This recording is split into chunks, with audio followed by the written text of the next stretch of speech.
Good evening and welcome. Can you hear me in the back there? Thumbs up. I appreciate that. Okay. My name is Dan Graziano. I'm the outgoing president of the Board of Trustees, and we want to welcome you here to the 2018 annual meeting for the Stonebridge Country Club Community Association. At this time, I would call upon our secretary, Bob Henry, with regard to a proof of notice and establishment of a quorum. Thank you, Dan. The affidavit of the notice to the members is in the package. It was posted at the end of February, so it was duly noted, and we have a quorum with, as of today, 349 proxies. Thank you. We had distributed and posted online the minutes of the 2017 annual meeting. They are attached to the agenda. This is a meeting of the members, so I would like to ask for a member to move the approval of the minutes. Peter Fleming moves it. Is there a second? Kevin Monahan seconds. Thank you. All those in favor signify by saying aye. Opposed? Motion carries. Thanks. I thought that would be a squeaker. Okay.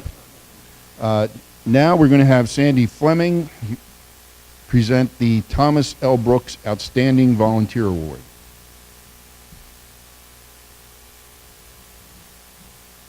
Good afternoon, everyone. Big crowd. Since 2005, the Brooks Award has been presented each year in recognition of a member's dedicated service, outstanding work, and support of Stonebridge Country Club. Our honoree this year and his wife have been Stonebridge homeowners since 2002. Originally, they were part-time residents in Carrington. In 2013, they became full-time, and after much searching, they bought their good friend's home in Hawthorne.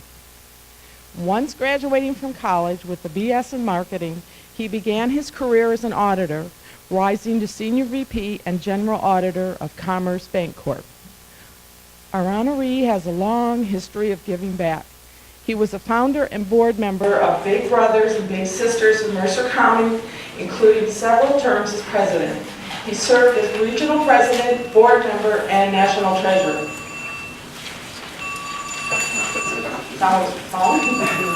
This is a good time to remind everybody. He's also been a member of the JC, Kiwanis, and Rotary Clubs. As a full-time student resident of Stonebridge, our honoree, Hal Hills, became very involved in the community. Hal has served on the Strategic Planning Committee, and over the past 4 years, my husband Peter and I have served with Hal on 5 different committees. Hal and I served together on the Green Committee, Audubon Group, as well as Communications and Information Technology Committee. Peter and Hal have served together on the ARC for the past 3 years, and this year they're co-chairing the Crisis Response Committee. For those of us who were here during Hurricane Irma, know that without Hal, things could have been a lot worse. Days prior to Irma, he dedicated himself to Stonebridge to get ready. Cleaning lanais, putting up hurricane shutters for those who needed help.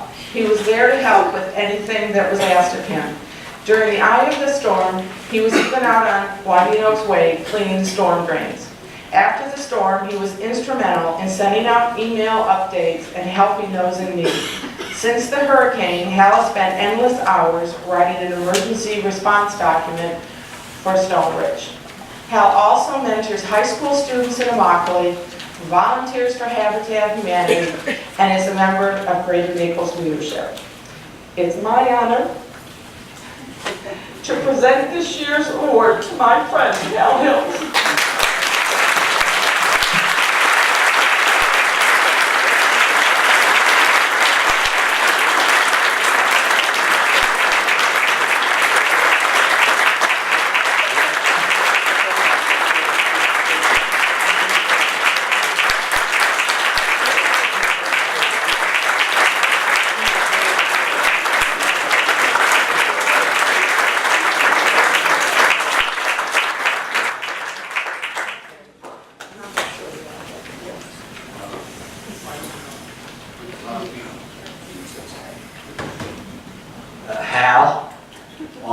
behalf of all of the old past board members, I want to congratulate you for this well-deserved award. You certainly deserve it.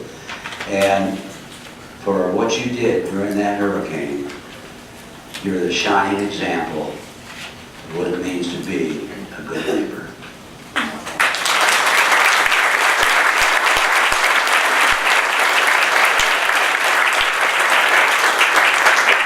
Well, thanks, Tom, and I'm very honored. That was a long walk from back there up here, I'll tell you. You had to come early to get a good seat.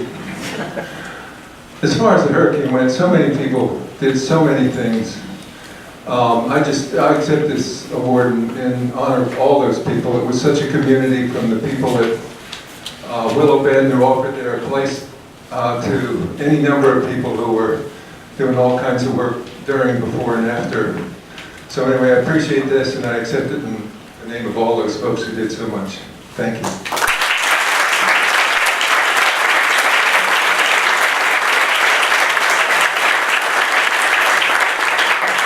Just a reminder, there is still an opportunity to cast your vote should you desire to do so. We're going to close the on-site voting in about 5 or 10 minutes, so if anybody needs to get up and vote, please feel free to do so in the live voting room. At this time, I'm going to call upon our treasurer, Ellen Hannon, and Phil Newman to provide the treasurer's report.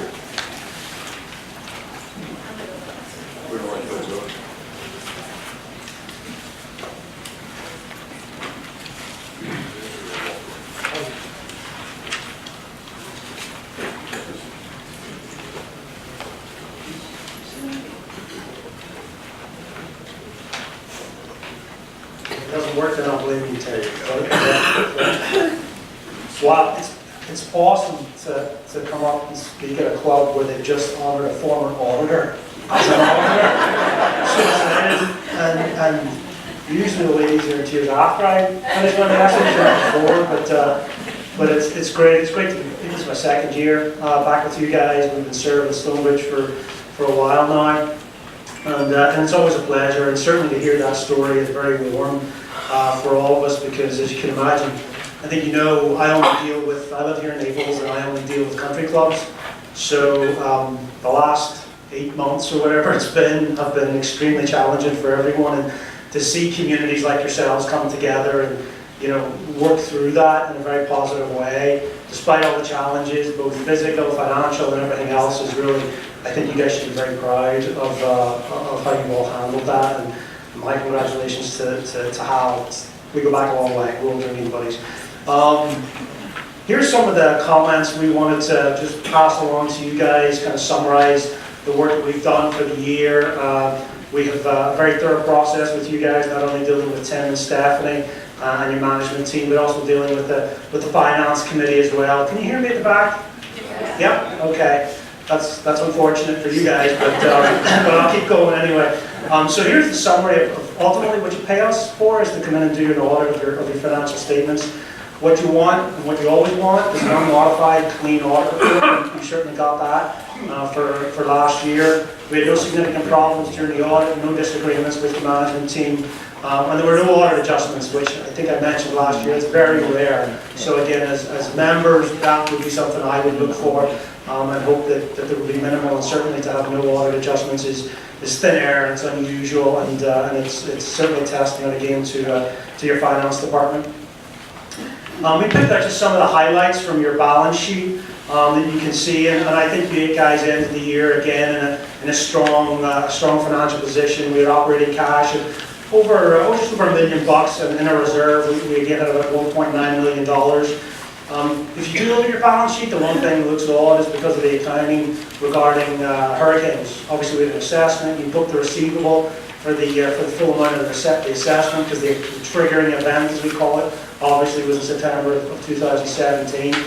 But you can only record the revenue up to the amount of the expenses you actually incurred in that fiscal year. So you'll see a couple $100,000 of the assessment revenue matching the hurricane expenses that were incurred in 17, and then obviously you guys had fought further expenses long after we finished up the audit. So that's the only thing that looks a little different this year, and everyone's dealing with the same issue in terms of the accounting.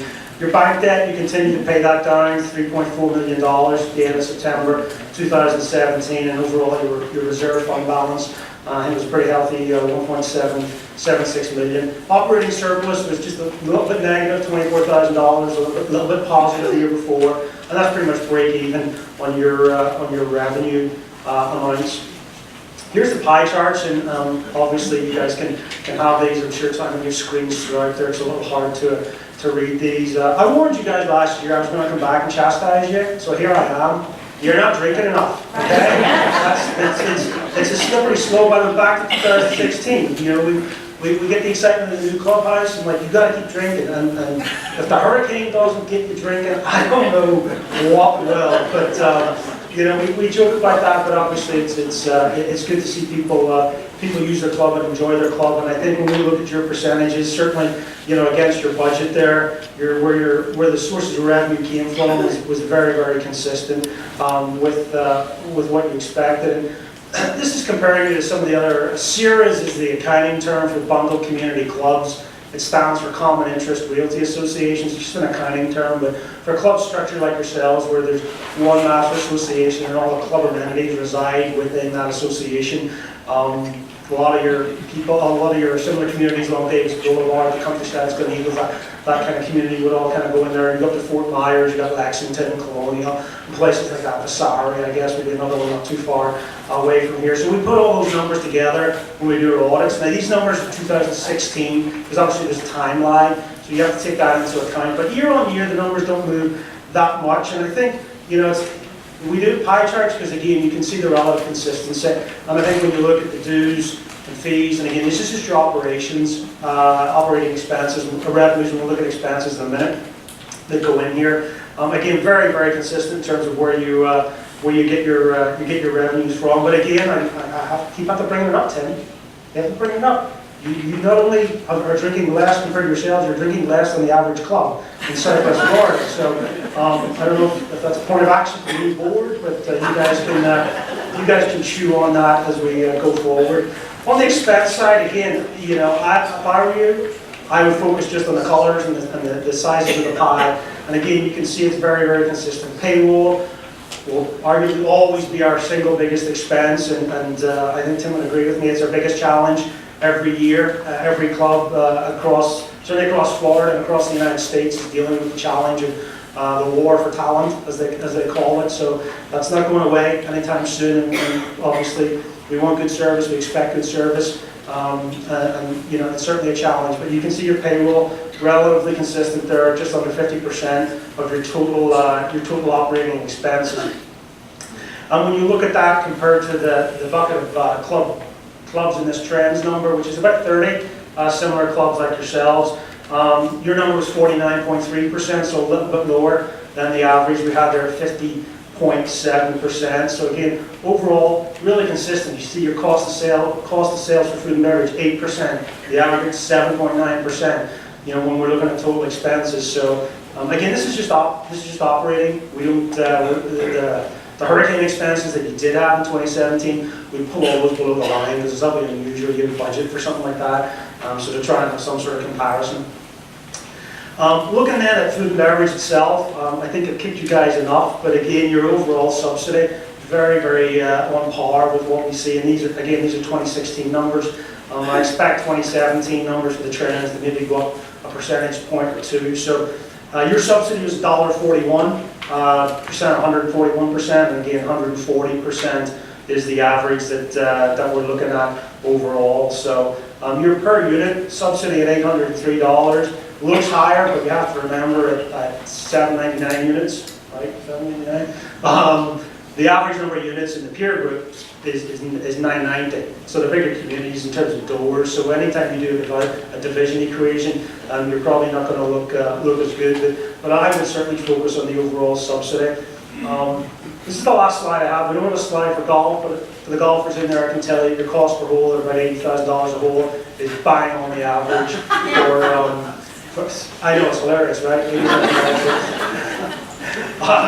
I'm going to have to put a slide in for golf next year, Stephanie. This is it. About $80,000 is right on the average for the peer group trails. And again, cost per hole, it differs course by course, depends on how you cut your grass, how much area you've got, how much water you've got in your course. But anyway, we look at it, your numbers stack up very well against the peer group. And again, it's a pleasure to serve you and to work with your treasurer. Thank you.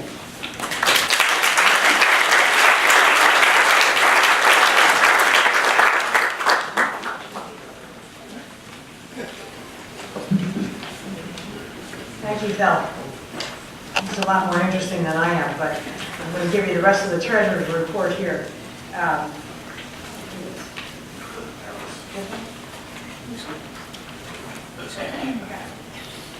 So as most of you know, I'm Ellen Hannon, I'm the treasurer, and this is usually where everyone's eyes glaze over, but I'm sure you I'll keep this interesting. So, Phil did a good job on discussing where we ended the fiscal year 2017. The most impactful thing that happened was 10 days before the end of the year with the Hurricane Irma that hit.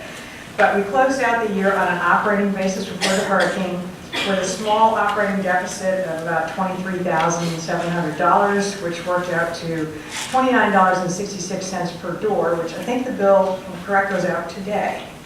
Tomorrow. Okay, we have one more day. So that's pretty good, I think, on an operating budget of close to $10 million. So that's where we were at the end of the year. So I thought I'd make the rest of my comments a little more forward-looking, look at this fiscal year, what our plans are and where our reserves are. This first schedule just shows you, as of January 31st, we're 5 months into our fiscal year, we're almost halfway there. And you can see our fund balance is just about $1.3 million in terms of the master reserve, what we collect from the resale reserve, which I will touch on one more time. And we were fortunate enough to have about $129,000 in a risk mitigation reserve going into Hurricane Irma, and we took out $125,000 out of that to begin to pay for the expenses for the repairs for Irma. Moving into this year's fiscal 2018 operating budget, as you know, we're on a September 30th year. Keep in mind, everything was going swimmingly. There was no pun intended, but there's certainly no hurricane on the horizon when we built this budget that was developed back in July, and it was discussed with the membership in August, both in person and on the website, and it was approved by the board by August 18th. Just to remind everybody, there are 4 components of what we call the annual cost of ownership here at Stonebridge, your ongoing costs. Your country club dues, your master base assessment. I get asked this all the time, this quarterly, what is that? That's actually the cost for the common areas of the club.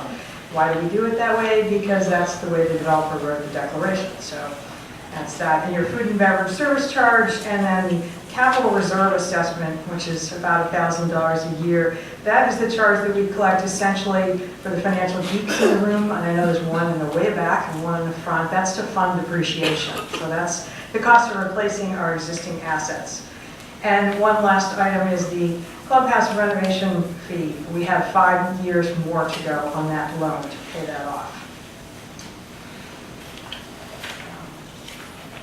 So that works out to, for fiscal 2018, our budget is an annual cost of $7,560 per door, and then the additional fee is the clubhouse renovation fee. The average annual increase since 2009 over the last 9 years has been about 2% per year. And just a couple of summary schedules here. Again, the biggest thing that we've been dealing with is Hurricane Irma and the repairs for that. As you all know, we billed an initial assessment of about $1,200 per door. It was billed on December 31. And I know I get asked weekly, when's the second and final assessment coming, and we hope that in the next couple of weeks we will wrap that up. We're still waiting to firm up some estimates for some of the bigger items.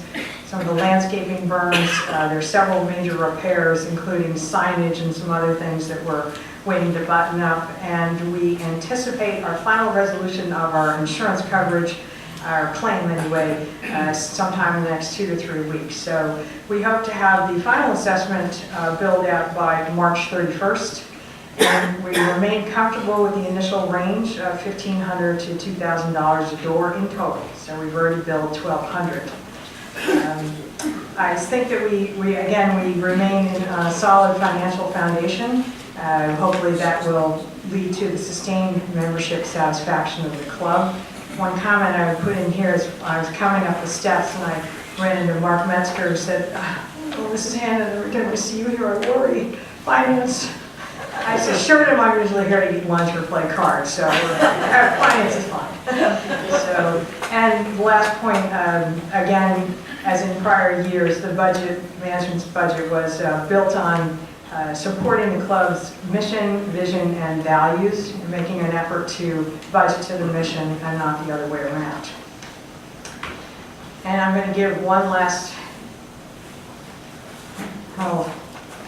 comment here on the resale fee proposal, which I know many of you have heard about in your annual meetings for your neighborhood association, leadership councils, etc. The board of directors has approved a proposal to change our resale fee from 25% of annual dues and assessments to 50%. I will tell you that the current fee, if you were coming in, this is a fee that's levied every time a title changes hand within Stonebridge, is $1,854, and it's part of your closing costs, not ours. You've already closed, you don't have to worry about it. Anyone that's buying here, this compares to the industry or our competitive bundle clubs. The next lowest one out there is 30% higher, and the median resale fee as of a year ago is around $3,550. So we are currently really reaching up to touch bottom. And really what this does is this just puts us at a slower pace to improve our amenities vis-a-vis like-minded clubs, like-sized bundle clubs that we are. Now, in order to effect this change, we do have to do the declarations, which requires a 2/3 majority vote of all homeowners. So all 799 homeowners will need to cast a vote. I hope that you will support the proposal. There are many of us that can answer any questions that you might have on this. But what I really hope is that you don't not vote. By not casting a ballot the way our declaration is written, it's as if you voted no. We tried this, Bob tried this 4 years ago, 5 years ago, and it failed by 10 votes. So I urge you to give it some consideration. We'd love to have your support. The one other thing I would mention in this is the other thing that we wrote into the proposal is an exemption for people that move within Stonebridge. Once you're an owner, you decide that you want to go from Ashton Oaks to Manchester, then under the current regulations, you'd be paying $1,854 again. The proposal is to change that to a 10% fee as opposed to a 50%. So if you like to move around, it'll actually save you a little bit of money. And as of our vote now, our independent proxy solicitation firm, they will begin emailing proxies on March 9th. So if you haven't voted by the paper blue ballot, which I forgot to bring one up, but there are tons of them in the lobby, and I think everyone will have them in the doorway on your way out. If you haven't cast a paper ballot, you will get a vote in the for email. So that's all I have. Thank you.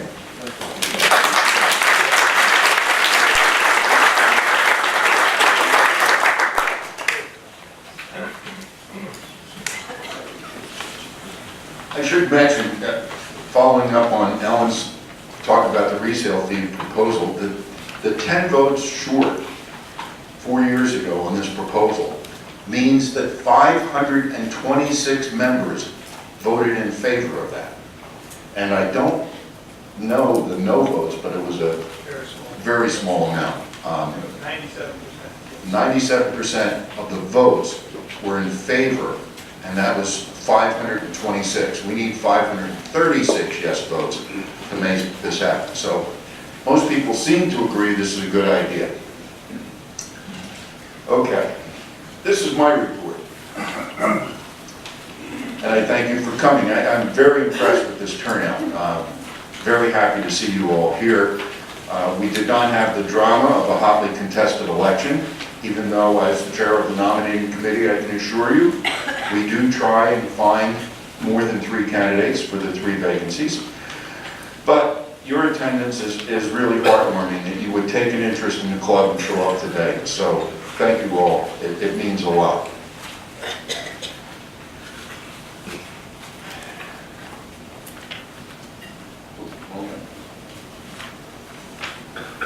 Doc told me to be presidential. So let's talk about me. Sorry, yes, it's true, this is the largest crowd ever to attend an annual meeting. But it has not been a bed of roses. Last year's president, that clever Gift Brown, served a shorter term than I did. He chose a year in which we had the earliest annual meeting date, February 22nd. I have now served almost 1 full week additional, the same salary. The service is not without a toll. My golf handicap was near 10. Last year, 10. Now, 16.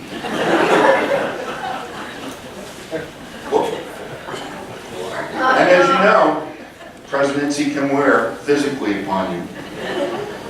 It's worn me physically, as you can see from this photograph this year and comparing it with last year, it's taken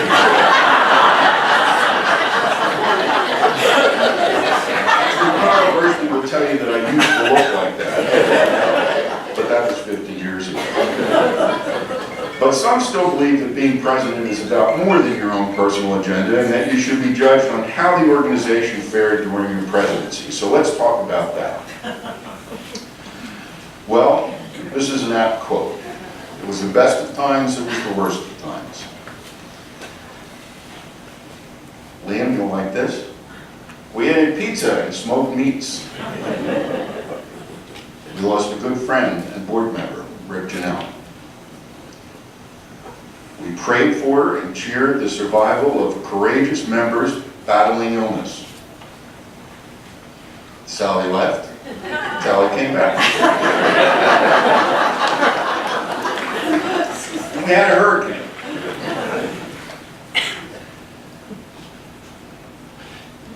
We survived the hurricane. We dusted ourselves off. We spent time together, not just at cocktail parties and around the bar on Friday evenings.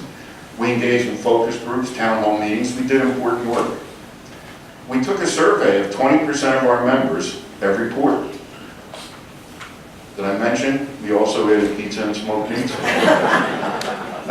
Here I'd like to mention the hurricane was not all bad. You heard about Hal Hills and his incredible performance, but it brought out the best in most of the members who were on site, highlighted, I think, by the incredible commitment to Stonebridge that our staff members all seem to have. It cost money, yes, the assessment was painful, but hopefully within your insurance coverage limits. And as Ellen points out, we still stand behind the estimate that we're going to be in the $1,500 to $2,000 range. And I know there are rumors that it's going to be double what we've already paid, but we hope that's not true. That's kind of like the rumor about the pizza oven. Contrary to those rumors, it didn't cost $20,000, it cost $8,000. And the way you're eating pizza, it may pay for itself this year.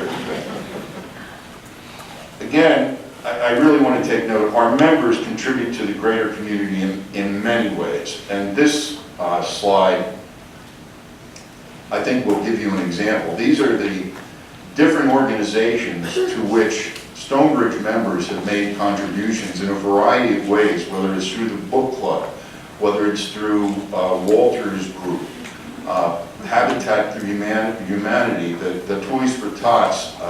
It really is something to be very proud of, that Stonebridge supports the community outside of our gates as much as we support the community within our gates. I talked about member surveys.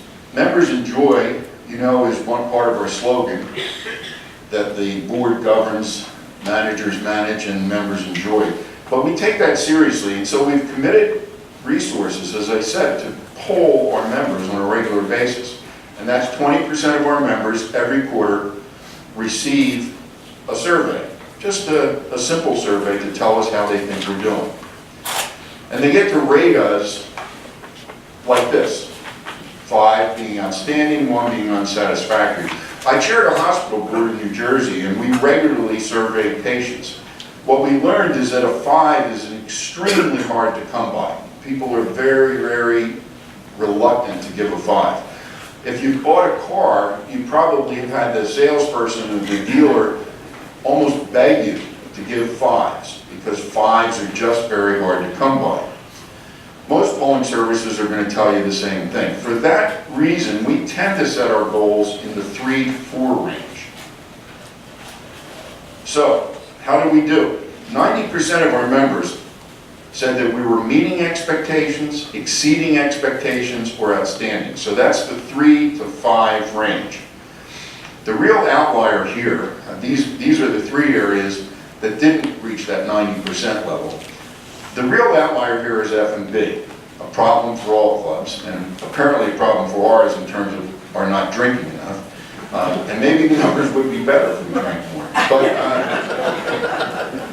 But our members are enjoying our dining options fully, to the fullest. We've had some days with 400 covers between the bistro and upstairs. So people are, in terms of the survey,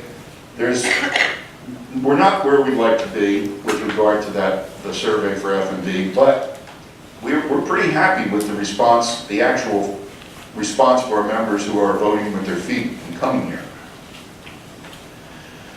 Our consultants have recommended that our target should be 90% at or above meeting expectations for all categories other than food and beverage, and we have met that. The problem is, food and beverage drags down those other 2 categories that I showed you. It doesn't drag down golf, and it doesn't drag down common area maintenance, but it does drag down the other 2 categories. So if you take F&B out, if you take out the votes that said, or the survey results that said F&B was a 1 or a 2, that was not meeting expectations, out of the calculation, 95% of Stonebridge says we meet or exceed expectations. So that's a pretty good number. And as I said, it tells you exactly why we're not making that 90% in all 3 of those categories. So what we learned, I was on the strategic planning committee when we did the last big survey, and we learned that one of the things we need to do is break down survey results, not just look at them and just take a 30,000 foot level view of them. We have to look a little more closely. So we did, and if you take a look at food and beverage, where the scores are, these are the areas we need to focus upon. And there's the grill quality, grill menu, and the bistro menu. We are focusing on that. We're working on it. Tim is aware of it, working on it with Liam and with staff. We've added new menu items upstairs and in the bistro. Menu changes are more frequent than in the past. And please don't forget, we added pizza and smoked meats. Okay? But again, consider that many people are enjoying the Grill and Dining Room every Friday night. It hosts our events, bingo, trivia, annual meetings, and now 2 for Tuesday and pasta night, which are gaining in their following. We've had nights, as I said, we've had nights when you've had 130, 140 people downstairs and 150 people upstairs. So people are coming here to eat. Members are voting with their feet, choosing to dine here, and an attorney with my firm in New Jersey who owns over in Pelican Marsh joined Stonebridge as a social member, which I think speaks volumes as to how we're doing. But make no mistake, we still strive to get these numbers up to 80% or to 80% across the board in food and beverage. That's our goal in food and beverage. So, Are we making and seeing progress? We are. We need to do more. We're not where we want to be, as I said. We are looking for an 80% satisfaction goal in food and beverage. We're very happy with our team, that they're making strides and that improvement is coming. They are committed. Our staff at every level, not just food and beverage, but our staff is amazing in their commitment to this club and its members. But there are plans to dig deeper.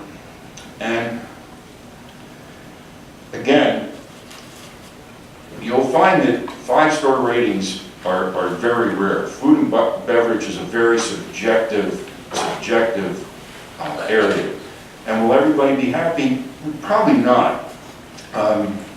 Service concerns vary by virtue of whether your table is enjoying a lively conversation. Time flies when you're having a good time. So this may be another reason we need some greater alcohol consumption. But as I said, you're never going to make everybody happy. And I went on TripAdvisor and I looked at Trulux, which I think most people will acknowledge is one of the better restaurants here in Naples. And I got these. A little disappointed, 3 out of 5 stars. Anniversary bust. Best happy hour in Naples. Overrated happy hour. This is all within the last 2 months at Trulux. So that's what food and beverage is. You're just not going to make everybody happy. But you all have a role. And one of the most important roles, and we try and emphasize this, and I know Tim says it, and Ben says it over and over again, if you experience something, say something. And that could be bad or good. We're very happy to take your compliments. But if you have a problem, let us know. I sat at dinner with 9 members last week, and one felt her entree was subpar. Everyone at the table urged her to send it back. She did. She enjoyed the replacement, which was brought quite quickly. And the rest of the table was very happy with their meals. And management wants to know when we miss the mark so that we don't do it again. So please don't be shy about that. If there's something wrong, let us know. So we'll talk a little bit about leadership. 3 years ago, myself, Sandy Fleming, Gail Howie, we didn't run as a ticket, but we all had basically the same message, that we would serve without personal agendas, that we would respect and cooperate with fellow board members, and that our love of Stonebridge would guide us to a positive attitude toward governance. In that election, members signaled, that's what we want. And I hope we've met your expectations. In terms of leadership, these are the ways I think we've met those expectations. We've tried to respond to members' concern. We've fostered transparency, openness, communication, accountability, and trust among board members, with staff, and among members. We've created an atmosphere of collegiality among board members. Simple little things like reconfiguring the room. This is a members' meeting. This is how it should be. We're all sitting up here talking to the members.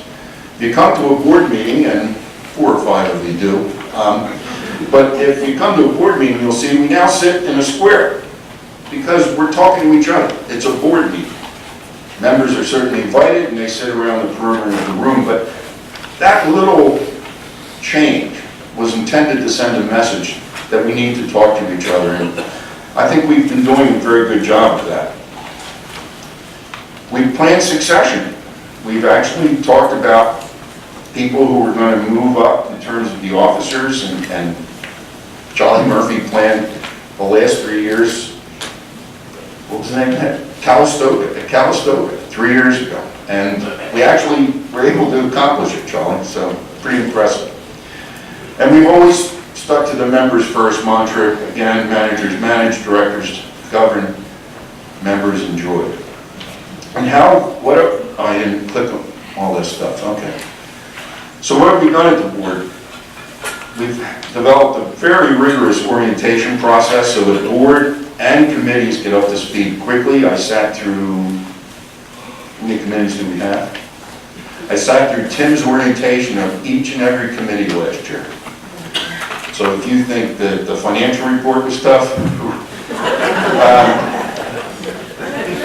a formalized and detailed process for for setting goals and objectives that seeks input from all board members, has provided clear and ongoing direction so that the general manager understands the board's expectations, and we hope we're communicating your expectations to the general manager. We have a nominating process that recruits and screens so that personal agendas are eliminated. And we seek member input through town meetings, focus groups, surveys, so that we're accountable to you, so that we hope we know what you're looking for. I want to comment a little bit on planning. Some members have expressed resistance to the idea of facilities planning. Clearly, the resistance arises out of a fear of added expense. And yes, we know we've got 5 more years to pay for this clubhouse. However, to say that Stonebridge can maintain its attractiveness if we do nothing is folly. We all update our homes, our cars, our wardrobes. We need to update our club as well. The board is not likely to act without gauging the opinion of our members, as we've done through focus groups and we will do with a town meeting on the master site plan that's coming up in the spring. Just as was done with the clubhouse expansion, I'm sure that the implementation of any aspect of these plans will occur only if the members are on board with the process. So thanks. And the list is long. I apologize to anyone I may have missed. To Doc, for your love and support, which always made me look good. As Peter and Hal know, Doc took care of editing a lot of my emails during the storm. To Sandy Fleming and Gail Howey, my, quote, running mates, for keeping us focused on the goals we ran for. It was fun. All my fellow board members, for your patience, your understanding, your time, your wisdom, and your sense of humor, but especially for your willingness to serve. To the many, many Irma heroes, members and staff, it was remarkable. I spent one day on the drive down here trying to coordinate Willow Bend owners who were willing to open their places up to other members who were here who didn't yet have power. And the response was overwhelming. Just take my place, you know, here's where the key is, anything you need, we're there for you. It was amazing. To all of our staff, especially to Tim Jones, who has grown into his role as general manager with a genuine love of Stonebridge, concern for its members, vision, and intimate knowledge and understanding of what makes this club great, and for his openness and candor. To our members, I've received many, many thanks from members, and I've enjoyed many good times with members, sometimes taking the members enjoy mantra to an extreme. And yes, 2 days after I was elected, I got into a golf cart with a member who handed me a full typewritten page of his issues. And yes, I had to deal with a member who thought that the club should manage personnel based on Facebook posts. But when all is said and done, I've enjoyed my term on the board. I've enjoyed working with staff. I've enjoyed especially working with this group here, who've been phenomenal, and their predecessors on the board. It's been a lot of fun, and it's been a great honor to serve you. I do thank you.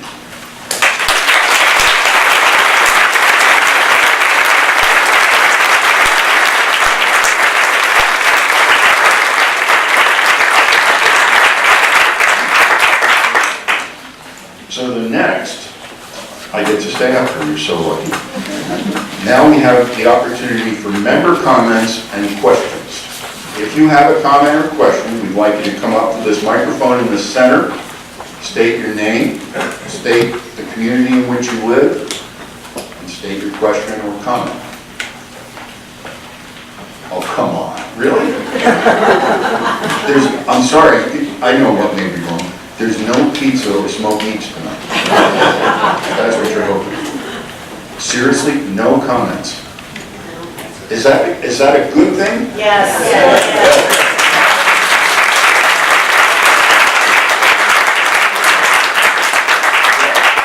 We keep going in that regard. We'll have Bob Henry present to the retirees.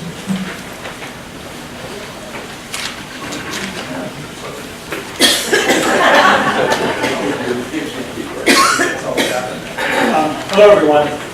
I get the easy job.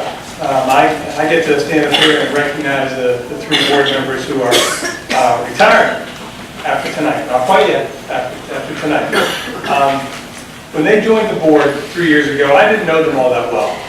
But I've gotten the chance to work very closely with these three folks the last 3 years, and I have come to respect them tremendously.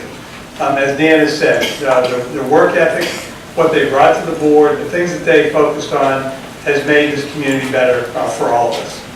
And as Dan has said, if you've been to a board meeting, and I would encourage all of you to do that at one point in your life, the culture has changed over the last 3 to 5 years to a spirit of cooperation. And a lot of that is due to the folks who we're going to recognize tonight. So I can't thank them enough for what we're doing. Now, I don't want to take too long because other than the election results, I'm between everyone and a cocktail. So we'll try and keep this fairly short. First, for Gail Howard.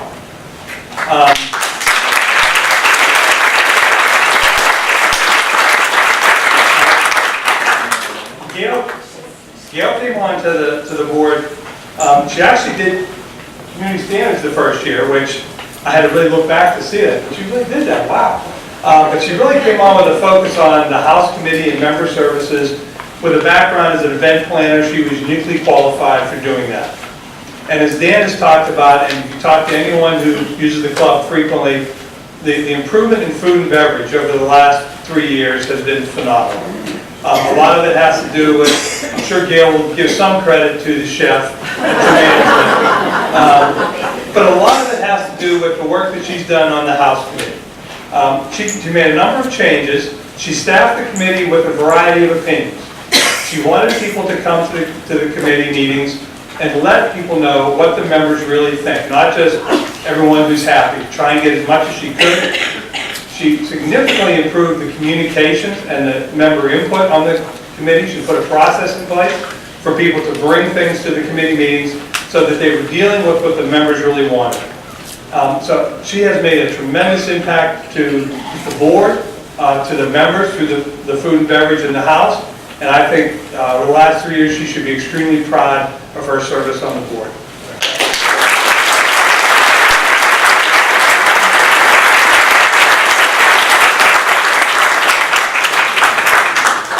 Okay, moving right along. Second, Sandy Flood.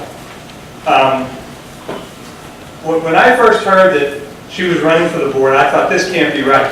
Between Greater Naples leadership and Swinging with a Purpose, this woman has no time. How could she possibly do this? And one of the things that I learned very quickly working with her is that there's no part way with Sandy. She is all in. So when she comes onto the board, she dedicates herself to whatever she's doing, full bore. And that she has done that for 3 years now. Sandy and I were fortunate enough to be charter members of the Green Committee. And she learned from the best in Charlie and Mark. And they taught us all how to grow grass. And it's not easy.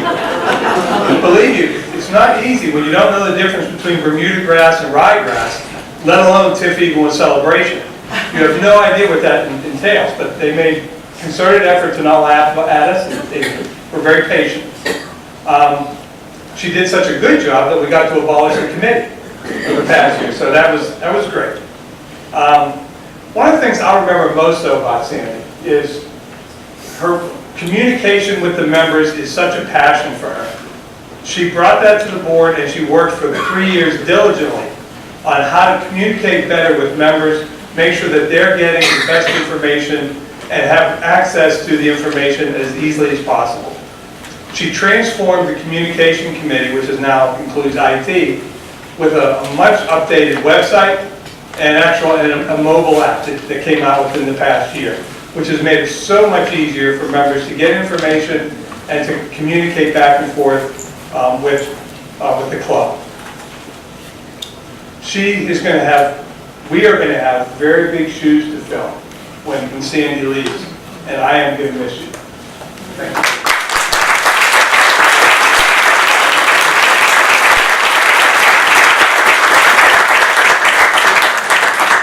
Now, Mr. President, I knew that he was going to be a good president, we were going to have a good board year, when he kept saying over and over again that the hallmark of his administration was what? Transparency. That's all we heard. And he brought that to the board meetings and to everything he did to make sure that everything was clearly communicated to the members. He had, as he detailed before, many challenges this year. We thought this was going to be a nice, smooth year. It didn't quite go that well. Irma obviously was the big one, but there were many others that we have chosen to forget, frankly. But they're there, and we all had to live through it. He has a calm leadership style. You can tell from the way he communicates up here tonight.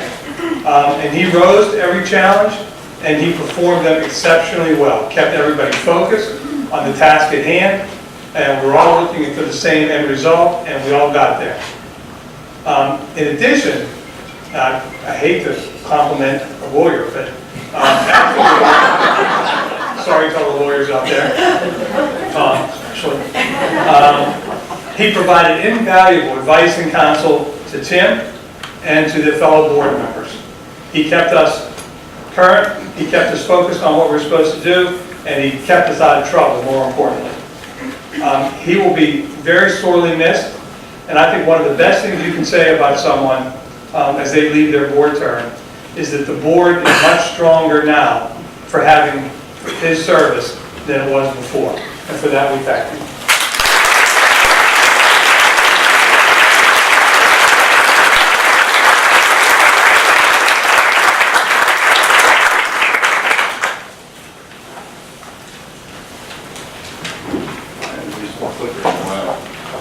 Hoping this is burned into your brains, this slide.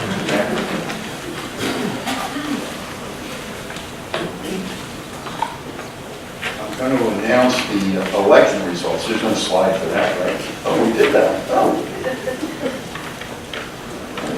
Okay. This is going to surprise you. It's been certified by myself as chair of the nominating committee and two of our officials, Jim Hall and Kathleen Kirkwood, who handled the election, and based on the votes calculated by Vote Now, that the three candidates receiving the votes for election to the board of directors are, in alphabetical order, Betsy Gallo, Charlie Ganjani, and Larry Trout. The total number of ballots cast was 353, which is a quorum, so they are officially elected to serve a term of 3 years. Welcome.